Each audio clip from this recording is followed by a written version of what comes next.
ओम शांति 23/11/2024 प्रातः मुरली। ओम शांति बाप दादा मधुबन। ओम शांति मीठे बाप दादा, मीठे बच्चे हंजी मीठे बाबा। देही अभिमानी बनकर सर्विस करो तो हर कदम में सफलता मिलती रहेगी। देही अभिमानी बनकर अगर सर्विस करेंगे तो हर कदम में सफलता मिलती रहेगी। मैं आत्मा इस शरीर से कर्म करवा रही हूँ।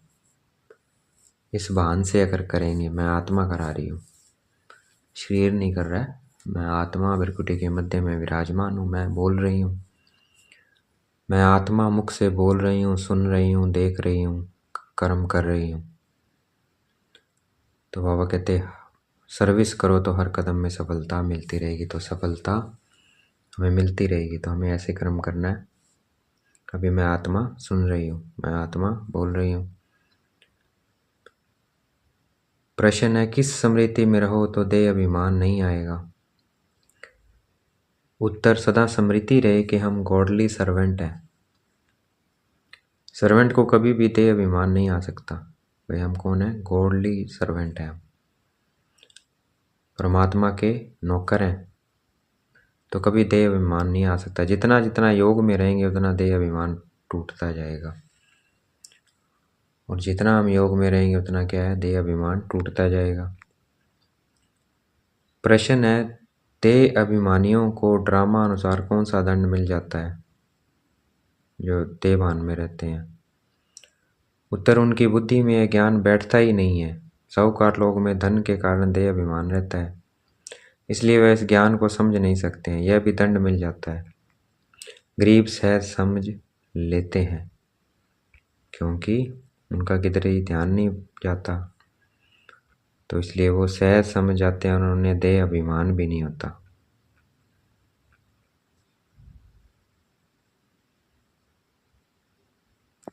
ओम शांति।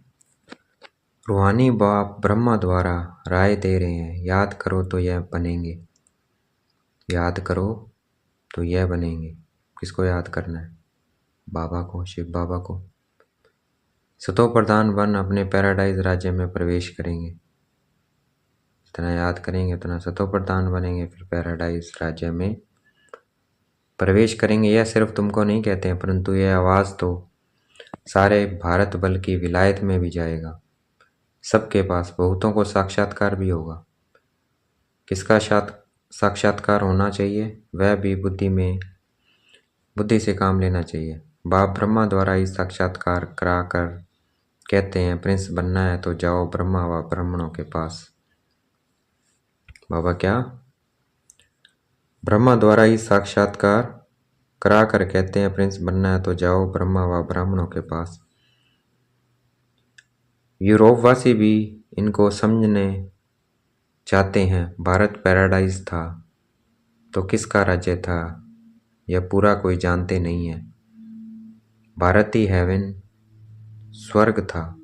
अभी तुम सबको समझा रहे हो। यूरोपवासी भी इनको समझना चाहते हैं। भारत पैराडाइज था तो किसका राज्य था? यह पूरा कोई को जानते नहीं है। भारत ही हेवन, स्वर्ग था। अभी तुम सबको समझा रही हो कि हेवन था। यूरोपवासी समझना चाहते हैं कि भारत पैराडाइज था तो किसका राज्य था। तो अभी हम क्या है, उनको समझा रहे हैं कि कैसे था पैराडाइज भारत। यह सहज राजयोग है जिससे भारत स्वर्ग अथवा हेवन बनता है। विलायत वालों की फिर भी बुद्धि कुछ अच्छी है, पर झट समझेंगे। तो अब सर्विसेबल बच्चों को क्या करना चाहिए? अब सर्विसेबल बच्चों को क्या करना चाहिए? उनको ही डायरेक्शन देने पड़ते हैं। बच्चों को प्राचीन राजयोग सिखाना है। तुम्हारे पास म्यूजियम, प्रदर्शनी आदि में बहुत आते हैं। ओपिनियन लिखते हैं कि यह बहुत अच्छा कार्य कर रहे हैं, परंतु खुद समझते नहीं हैं। थोड़ा कुछ टच होता है तो आते हैं, फिर भी गरीब अपना अच्छा भाग्य बनाएंगे और समझने का पुरुषार्थ करेंगे।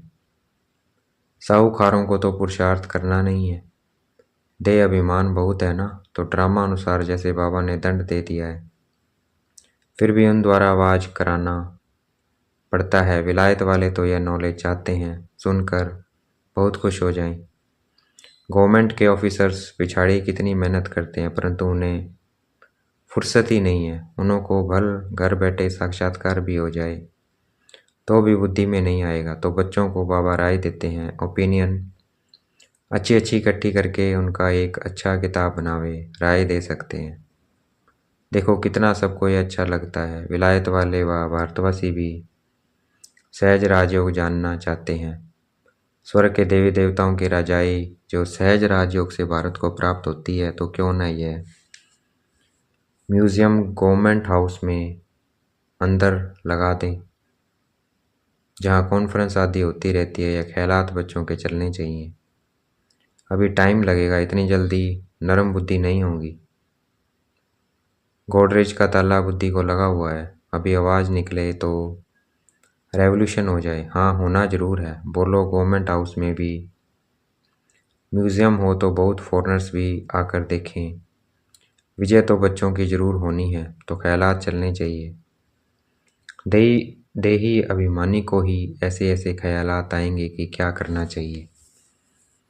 जो देही अभिमानी बन के रहता है कि मैं आत्मा ये कर्म कर रही हूँ, इस शरीर द्वारा देख रही हूँ, सुन रही हूँ, तो बाबा कहते ऐसे ऐसे को ख्याल आएंगे कि क्या करना चाहिए। जो विचारों को मालूम पड़े और बाप से वर्षा लेवें। आप लिखते भी हैं बगैर कोई खर्चा, हम लिखते भी हैं कि बगैर कोई खर्चा, तो भाई बगैर कोई खर्चा हम विश्व के मालिक बन जाते हैं। तो अच्छे अच्छे जो बच्चे आते हैं राय देते हैं। डिप्टी प्राइम मिनिस्टर ओपनिंग करने आते हैं, फिर प्राइम मिनिस्टर प्रेसिडेंट भी आएंगे, क्योंकि उनको भी जाकर बताएंगे यह तो वंडरफुल नॉलेज है। सच्ची शांति तो ऐसे स्थापन होनी है, जचता है समझानी भी है। जचने की आज नहीं, जचेंगे तो कल जचेगी। बाबा कहते रहते हैं बड़े बड़े आदमियों के पास जाओ, आगे चल वो भी समझेंगे। मनुष्य की बुद्धि तमो प्रधान है, इसलिए उल्टे काम करते रहते हैं, दिन प्रतिदिन और ही तमो प्रधान बनते जाते हैं। तुम समझाने की कोशिश करते हो कि यह विकारी धंधा बंद करो, अपनी उन्नति करो। बाप आए हैं पवित्र देवता बनाने। आखिर वह दिन भी आएगा जो गवर्नमेंट हाउस में म्यूजियम होगा। बोलो खर्चा तो हम अपना करते हैं, गवर्नमेंट तो कभी पैसा नहीं देगी। तुम बच्चे कहेंगे हम अपने खर्चे से हर एक गवर्नमेंट हाउस में यह म्यूजियम लगा सकते हैं। एक बड़े गवर्नमेंट हाउस में हो जाए तो फिर सब में हो जाए। समझाने वाला भी ज़रूर चाहिए। उनको कहेंगे टाइम मुकर्रर करो, जो कोई आकर रास्ता बतावे, बगैर कोड़ी खर्चा जीवन बनाने का रास्ता बताएंगे। यह आगे होने का है, परंतु बाप बच्चों द्वारा ही बताते हैं। अच्छे अच्छे बच्चे जो अपने को महावीर समझते हैं, उनको ही माया पकड़ती है। बड़ी ऊंची मंजिल है। माया किनको पकड़ती है? जो अपने को महावीर समझते हैं। बड़ी ऊंची मंजिल है, तो महावीरों को ध्यान रखना है अपना, बड़ी खबरदारी रखनी है। बॉक्सिंग काम कम नहीं है, बड़े ते बड़ी बॉक्सिंग है। रावण को जीतने का युद्ध का मैदान है, ये बड़े ते बड़ी बॉक्सिंग है। इसमें क्या है, हमें रावण को जीतने का युद्ध का मैदान है। थोड़ा भी देह का अभिमान ना आए, मैं ऐसी सर्विस करता हूँ, यह करता हूँ, ये अभिमान ना आए कभी भी सर्विस करते हुए। कौन करा रहा है? बाबा करा रहा है। मैं निमित्त आत्मा हूँ, बाबा जैसा करा रहा है ये समझ के करना है कि बाबा करा रहा है, मैं नहीं कर रहा हूँ। हम तो गॉडली सर्वेंट हैं, हमको पैगाम देना ही है। इसमें गुप्त मेहनत बहुत है। तुम ज्ञान और योग बल से अपने को समझाते हो, इसमें गुप्त रह विचार सागर मंथन करे तब नशा चढ़े। विचार सागर जितना हम मंथन करेंगे उतना क्या नशा चढ़ेगा। ऐसे प्यार से समझाएंगे, वेद के बाप का वर्षा हर कल्प भारतवासियों को मिलता है। 5000 वर्ष पहले इन लक्ष्मी नारायण का राज्य था। अभी तो कहा जाता है वैशाल्य, सतयुग है शिवालय। वह है शिव बाबा की स्थापना है, रावण की स्थापना। रात दिन का फर्क है, बच्चे फील करते हैं बरोबर हम क्या बने गए थे। बाबा आप समान बनाते हैं, मूल बात है देही अभिमानी बनना है। देही अभिमानी बन विचार करना होता है। देही अभिमानी, मैं आत्मा कर रही हूँ ये, इस शरीर से कर्म करवा रही हूँ ये, मैं आत्मा सोच रही हूँ। तो बाबा कहते देही अभिमानी बन विचार करना होता है कि आज हमको फलाने प्राइम मिनिस्टर को जाकर समझाना है। मुझे आत्मा ने शरीर द्वारा फलाने प्राइम मिनिस्टर को जाकर समझाना है, उनको दृष्टि दें तो साक्षात्कार हो सकता है। तुम दृष्टि दे सकते हो, अगर देही अभिमानी होकर रहो तो तुम्हारी बैटरी बढ़ती जाएगी।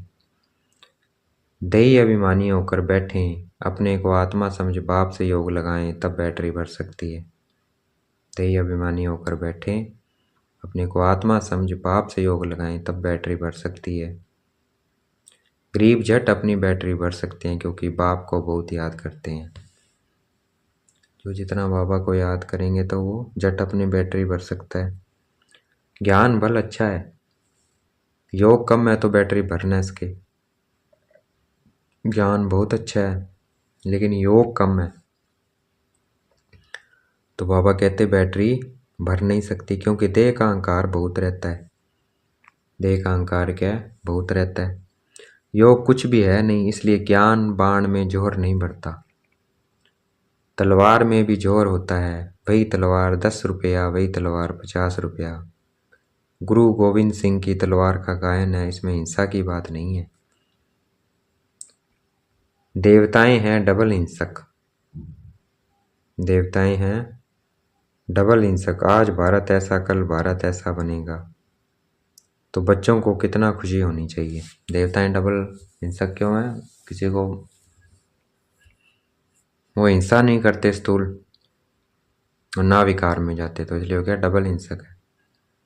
आज भारत ऐसा, कल भारत ऐसा बनेगा, तो बच्चों को कितना खुशी होनी चाहिए। कल हम रावण राज्य में थे तो नाक में दम था। रावण राज्य में थे तो क्या था? नाक में दम था, मतलब परेशान कर रखा था रावण ने। आज हम परमपिता परमात्मा के साथ रहे हुए हैं तो कितना सुख के दिन आ गए हैं, जितना हम बाबा के साथ हैं। अब तुम ईश्वरीय परिवार के हो, सतयुग में तुम होंगे दैवी परिवार के।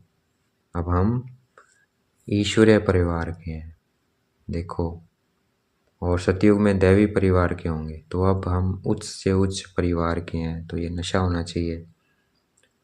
अब स्वयं भगवान हमको पढ़ा रहे हैं, हमको कितना प्यार मिलता है भगवान का, स्वयं भगवान पढ़ा रहे हैं हमें कितना प्यार मिलता है। भगवान आधा कल्प रावण का प्यार मिलने से बंदर बन पड़े हैं, वेद का बाप का प्यार मिलने से तुम देवता बन जाते हो। रावण का प्यार मिलने से क्या बन गए हम? बंदर। अब बाबा का प्यार मिल रहा है, भगवान का प्यार मिल रहा है, तो हम क्या बनते हैं? देवता। 5000 वर्ष की बात है, उन्होंने लाखों वर्ष लगा दिए हैं। यह भी तुम्हारे जैसे पुजारी था। कौन? ब्रह्मा बाबा सबसे लास्ट नंबर झाड़ में खड़ा है। झाड़ के चित्र में देखेंगे तो दिखाया हुआ है कि लास्ट नंबर झाड़ में खड़ा है। सतयुग में तुमको कितना था धन था, फिर जो मंदिर बनाए उनमें भी इतना था धन था। सतयुग में कितना धन था, फिर उसके बाद मंदिर बनाए हमने द्वापर में, तब भी बहुत धन था, तो मंदिरों में सोना लगाया, हीरे लगाए, अथाह धन था, जिसको आकर लूटा। मंदिर तो और भी होंगे, प्रजा के भी मंदिर होंगे, प्रजा तो और ही साहूकार होती है। प्रजा से राजे लोग कर्जा उठाते हैं, तो बाबा कहते मंदिर तो और भी थे। यह बहुत गंदी दुनिया है, सबसे गंदा मुल्क है कलकत्ता। इनको चेंज करने की तुम बच्चों को मेहनत करनी है, जो करेगा सो पाएगा। देह अभिमान आया और गिरा, मनमना भाव का अर्थ नहीं समझते हैं, सिर्फ श्लोक कंठ कर लेते हैं, ज्ञान तो उनमें हो न सके। सिवाय तुम ब्राह्मण हो गए, कोई मठ पंथ वाला देवता बन न सके। प्रजापिता ब्रह्मा कुमार कुमारियां ब्राह्मण बने बगैर देवता कैसे बन सकेंगे? प्रजापिता ब्रह्मा कुमार कुमारियां ब्राह्मण बने बगैर देवता कैसे बन सकेंगे? जो कल्प पहले बने हैं वही बनेंगे। टाइम लगता है, झाड़ बड़ा हो गया तो फिर वृद्धि को पाता जाएगा। चिंटी मार्ग से विहिंग मार्ग होगा।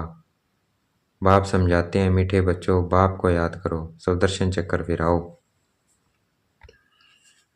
बाबा को याद करना है और सुदर्शन चक्र फिराना है कि मैं कहाँ से आई, मैं शुरू में कहाँ थी, परम धाम।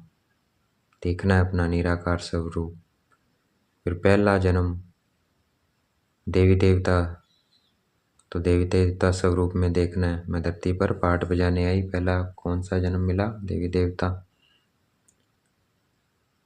तो सतयुग त्रेता देवी देवता, फिर द्वापर कलयुग पूज्य स्वरूप, फिर संगम पर ब्राह्मण और फिर फरिश्ता। तो ये सुदर्शन चक्र फिराते रहो। तुम्हारी बुद्धि में सारा 84 का चक्कर है। तुम ब्राह्मण ही फिर देवता और क्षत्रिय घराने के बनते हो। सूर्यवंशी चंद्रवंशी का भी अर्थ कोई नहीं समझते हैं। मेहनत करके समझाया जाता है, फिर भी नहीं समझते हैं। तो समझा जाता है अभी समय नहीं है। फिर भी आते हैं, समझते हैं। ब्रह्मा कुमारियों का बाहर में नाम ऐसा है, अंदर आकर देखते हैं तो कहते हैं बहुत अच्छा काम कर रहे हैं। यह तो मनुष्य मात्र के करैक्टर सुधारते हैं। यह तो जब समझे तब उनको पता लगे। बाहर ब्रह्मा कुमारियों का बाहर में नाम ऐसा है, लेकिन जब अंदर आकर देखते हैं तो कहते हैं यह बहुत अच्छा काम कर रहे हैं। यह तो मनुष्य मात्र के करैक्टर सुधारते हैं। देवताओं का करैक्टर देखो कैसा है, संपूर्ण निर्विकारी। बाप कहते हैं काम मां शत्रु है, इन 5 भूतों के कारण ही तुम्हारा करैक्टर बिगड़ा हुआ है। देवताओं का करैक्टर देखो कितना श्रेष्ठ है, तभी तो उनकी पूजा हो रही है मंदिरों में। वो सर्वगुण निर्विकारी थे, तो अब बाबा हमें वैसा बना रहे हैं। बाप कहते हैं काम महाशत्रु है, काम विकार महाशत्रु है, इन 5 भूतों के कारण ही तुम्हारा करैक्टर बिगड़ा हुआ है। जिस समय समझाते हैं उस समय अच्छा बनते हैं, बाहर जाने से सब कुछ भूल जाता है। तब कहते हैं सो सो करे श्रृंगार, है ना। सो सो करे श्रृंगार वही पाएगा, जो श्रृंगार नहीं करेगा वो कैसे बनेगा। ये बाबा गाली नहीं देते हैं, समझाते हैं। बाहर जाने से सब कुछ भूल जाता है, तब कहते हैं सो सो करे श्रृंगार। श्रृंगार तो इतना करते हैं लेकिन अकल है नहीं। तो यह बाबा गाली नहीं देते हैं, समझाते हैं। दैवी चलन रखो, क्रोध में आकर भूंकते क्यों हो, स्वर्ग में क्रोध होता नहीं है। तो श्रृंगार करवा रहे हैं बाबा, फिर क्रोध आया तो इसका मतलब क्या है कि किया नहीं श्रृंगार अच्छे से। क्रोध में आकर भूंकते क्यों हो, स्वर्ग में क्रोध होता नहीं है। बाप कुछ भी सामने समझाते थे, कभी भी गुस्सा नहीं आता था। बाबा को कभी गुस्सा नहीं आता। बाबा सब रिफाइन करके समझाते हैं। ड्रामा कायदे अनुसार चलता रहता है। ड्रामा में कोई भूल नहीं है, अनादि अविनाशी बना हुआ है। जो एक्ट अच्छी चलती है, ड्रामा कायदे अनुसार चलता रहता है। ड्रामा में कोई भूल नहीं है, अनादि अविनाशी बना हुआ है। जो एक्ट अच्छी चलती है फिर 5000 वर्ष के बाद होगी। कई कहते हैं यह पहाड़ी टूटी फिर कैसे बनेगी। नाटक देखो, महल टूटे फिर नाटक रिपीट होगा, तो वही बने हुए महल, है ना, वो फिर बनेंगे। अब टूट जाएंगे सारे, फिर बनेंगे अगले कल्प में, रिपीट होगा। तो वही बने हुए महल देखेंगे। यह हूबहू रिपीट होता रहता है। समझने की भी ब्रेन चाहिए। कोई की बुद्धि में बैठना बड़ा मुश्किल होता है। वर्ल्ड की हिस्ट्री ज्योग्राफी है ना। राम राज्य में इन देवी देवताओं का राज्य था, उन्हों की पूजा होती थी। बाप ने समझाया है तुम ही पूज्य और तुम ही पुजारी बनते हो। हम सौगार्थ भी बच्चों को समझाया है। हम सौगार्थ बाबा ने क्या समझाया, हम ही क्या थे, देवता थे, फिर क्षत्रिय, फिर वैश्य शूद्र, फिर ब्राह्मण बने। तो हम सो का अर्थ बाबा ने समझाया है। हम ही शूद्र से ब्राह्मण, फिर देवता, फिर क्षत्रिय वैश्य बनते हैं। हम सो देवता हम सो क्षत्रिय, बाजोली है ना, इनको अच्छी तरह समझना है और समझाने की कोशिश करनी है। बाबा ऐसे नहीं कहते धंधा छोड़ो नहीं, सिर्फ सतो प्रधान बनना है। हिस्ट्री ज्योग्राफी का राज समझ कर समझाओ, मूल बात है मन मना भाव। अपने को आत्मा समझ, बाप को याद करो तो सतो प्रधान बनेंगे। याद की यात्रा है नंबर 1। बाप कहते हैं मैं सब बच्चों को साथ ले जाऊंगा। सतयुग में कितने थोड़े मनुष्य हैं, कलयुग में इतने ढेर मनुष्य हैं, कौन सबको वापस ले जाएगा। इतने सारे जंगल की सफाई किसने की, बागवान खवैया बाप को ही कहते हैं। इस जंगल की सफाई किसने की, बागवान खवैया किसको कहते हैं, शिव बाबा को। वही दुख से छुड़ाकर उस पार ले जाते हैं, तो बाबा को क्या कहते हैं, खवैया। वही हमें दुखों से छुड़ाकर उस पार ले जाते हैं। कहाँ ले जाते हैं, नई दुनिया, स्वर्ग, पैराडाइज। पढ़ाई कितनी मीठी लगती है, क्योंकि knowledge is source of income. Knowledge क्या है, सोर्स ऑफ इनकम है, इसलिए मीठी लगती है। तुमको करुण का खजाना मिलता है, भक्ति में कुछ नहीं मिलता। यहाँ पाँव पड़ने की बात नहीं है, वह तो गुरु के आगे सो जाते हैं। इसे बाप छुड़ाते हैं, ऐसे बाप को याद करना चाहिए, वह हमारा बाप है, यह समझ लिया ना। बाबा से वर्षा जरूर मिलता है, वह खुशी रहती है। लिखते हैं हम साहूकार के पास गए तो लज्जा आती थी। हम गरीब हैं, बाबा कहते हैं गरीब हो और ही अच्छा है, साहूकार होते तो यहाँ आते ही नहीं। बाबा कहते हैं गरीब हो तो अच्छा है, साहूकार होते तो यहाँ आते ही नहीं। अच्छा देखेंगे बाप दादा हमें याद प्यार दे रहे हैं। मीठे मीठे सिकलते बच्चों प्रति माता पिता बाप दादा का याद प्यार। और गुड मॉर्निंग रूहानी बाप की रूहानी बच्चों को नमस्ते। हमें भी याद प्यार देना है। हम रूहानी बच्चों की रूहानी बाप दादा को दिल व जान शिकवा प्रेम से बेहद का याद प्यार हो नमस्ते। धारणा के लिए मुख्य सार, सदा इसी खुशी व नशे में रहना है कि अभी हम ईश्वरीय परिवार के हैं। स्वयं भगवान हमें पढ़ा रहे हैं, उनका प्यार हमें मिल रहा है, जिस प्यार से हम देवता बनेंगे। इस बने बनाए ड्रामा को एक्यूरेट समझना है, इसमें कोई भूल हो नहीं सकती है। जो एक्ट हुई है फिर रिपीट होगी। इस बात को अच्छे दिमाग से समझ कर चलो तो कभी गुस्सा नहीं आएगा। अगर ये बात समझ लें तो कभी गुस्सा नहीं आएगा। जो एक्ट हुई है वो फिर से रिपीट हो रही है, नथिंग न्यू। इसका पार्ट था ड्रामा में, ये प्ले कर रहा है, पहले भी किया था कल पहले, तो गुस्सा नहीं आएगा क्योंकि सब अपना पार्ट प्ले कर रहे हैं। तो बाबा कहते गुस्सा नहीं आएगा। आज का वरदान देखेंगे, बाप दादा ने मस्तक पे हाथ रखा हुआ है, वरदान दे रहे हैं। तूफानों को तोहफा अर्थात गिफ्ट समझकर सहज क्रॉस करने वाले संपूर्ण और संपन्न भाव। तूफान को तोहफा अर्थात गिफ्ट समझ सहज क्रॉस करने वाले संपूर्ण और संपन्न भाव। जो तूफानों को गिफ्ट समझता है, भाई ये मेरे को आगे बढ़ाने के लिए आया है, मेरी पोजीशन को और ऊपर लेके जाने के लिए आया है, वो उसे सहज क्रॉस पूर्ण और संपन्न बन जाते हैं। उससे उसको सहज क्रॉस करके पेपर समझकर चलते हैं। तो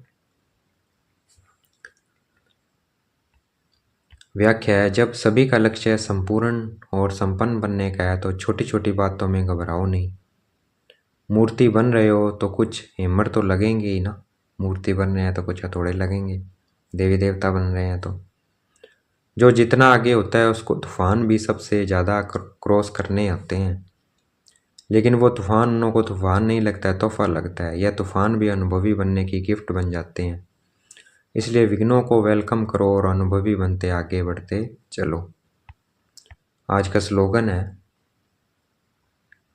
अलबेलेपन का समाप्त करना है तो सब चिंतन में रहते हुए सबकी चेकिंग करो।